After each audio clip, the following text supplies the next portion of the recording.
Chapter 34. When they were gone, Elizabeth, as if intending to exasperate herself as much as possible against Mr. Darcy, chose for her employment the examination of all the letters which Jane had written to her since her being in Kent.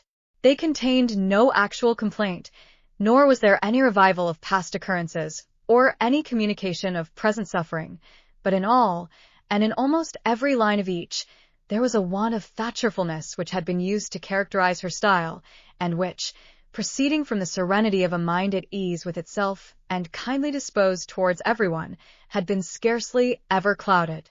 Elizabeth noticed every sentence conveying the idea of uneasiness, with an attention which it had hardly received on the first perusal.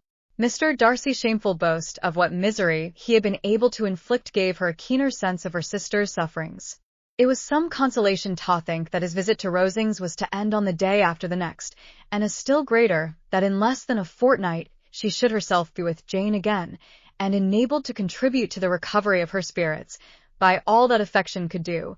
She could not think of Darcy's leaving Kent without remembering that his cousin was to go with him. But Colonel Fitzwilliam had made it clear that he had no intentions at all, and, agreeable as he was, she did not mean to be unhappy about him. While settling this point, she was suddenly roused by the sound of the doorbell, and her spirits were a little fluttered by the idea of its being Colonel Fitzwilliam himself, who had once before called late in the evening, and might now come to inquire particularly after her.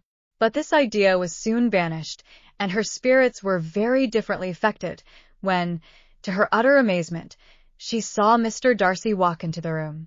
In a hurried manner he immediately began an inquiry after her health, imputing his visit to a wish of hearing that she were better. She answered him with cold civility.